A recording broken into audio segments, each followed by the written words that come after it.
అలా విశాఖపట్నంలో culinary cruise academy freshers day సందర్భంగా హోటల్కి రావడం జరిగింది. ఇక్కడ నాకు ఒక క్రూజ్ అకాడమీ ఉందని నాకు తెలియదు కొన్ని రోజుల ముందు.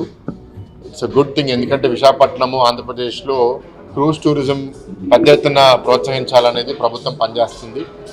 రీసెంట్గా పోర్ట్లో మేము 2 క్రూజులు కూడా ఇక్కడ ఒరిజినేట్ చేయడం జరిగింది. అండ్ క్రూజ్ టెర్మినల్ కూడా కొద్ది సంవత్సరాల క్రితం పూర్తయినా సరే గత గవర్నమెంట్ దాన్ని సద్వినియోగం చేసుకోలేదు. ఇవాళ ప్రతి నెల అట్లీస్ట్ ఒక 2 క్రూజులు ఈ విశాఖపట్నంకి తీసుకుని రావాలనేది ఒక గోల్తో మేము పనిచేస్తున్నాము. మరి క్రూజులు ఎక్కువ వస్తే క్రూజ్లో పనిచేసే వాళ్ళు కూడా కావాలి. హై క్వాలిటీ టాలెంట్ డెవలప్ చేయడానికి మంచి ఇన్స్టిట్యూషన్స్ ఉండాలి. కల్నరీ క్రూజ్ అకాడమీ అదొక ఆపర్చునిటీగా భావించి బాగా పనిచేసి మంచి పేరు సంపాదించి అండ్ మంచి టాలెంట్ని క్రూజ్ ఇండస్ట్రీకి వాళ్ళు ఎప్పుడైతే కాంట్రిబ్యూట్ చేయగలుగుతారో ఇక్కడ ఉన్న ఉత్తరాంధ్ర వాసులకు కూడా మంచి అవకాశాలు వస్తాయి. అండ్ టూరిజం కూడా ఓవరాల్ ఈ ప్రాంతానికి చాలా బాగా డెవలప్ అవుతుంది. So we wish them all the best.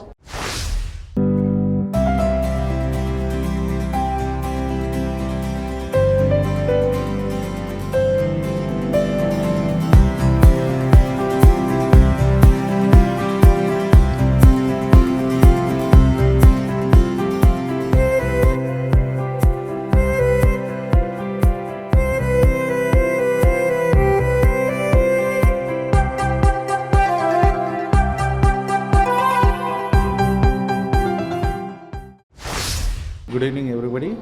ఇక్కడ వైజాగ్ నుంచి క్రూజ్ కల్నరీ అకాడమీ మీరు లాస్ట్ టైం కూడా మన ఛానల్స్లోని చాలా పాపులర్ అయి ఉన్నది. ఈ మధ్యకాలంలోని కల్నరీ అకాడమీ అనేది చాలా ఫేమస్ అవుతుంది. మన కాలేజీలోకి వచ్చేసరికి ఈరోజు కాలేజీలోని ఆరంభ 2025 అనేది ఈవెంట్ ఫ్రెషర్స్ డేది స్టార్ట్ అవుతుంది. ఈరోజు ఈ యొక్క ఏదైతే అకేషన్ ఉన్నదో ఈవెంట్ ఫ్రెషర్స్ డేది, దీనికి సంబంధించి ఎంపీ భర్త్ గారు ఈరోజు మనకి ఇనాగ్రేట్ చేసి ఆయన చేతుల మీదుగా స్టార్ట్ చేశారండి ఈ ప్రోగ్రాము. ఈ ప్రోగ్రాంలోని ఆయన మాట్లాడుతూ మన స్టూడెంట్స్ అందరితో కూడా మన ఇంతకుముందు ఎవరైతే ఓల్డ్ స్టూడెంట్స్ కూడా ఇందులో జాయిన్ అయ్యారు వాళ్ళు వచ్చి వాళ్ళు వెకేషన్లో ఉన్నారు స్టూడెంట్స్ అందరూ కూడాను.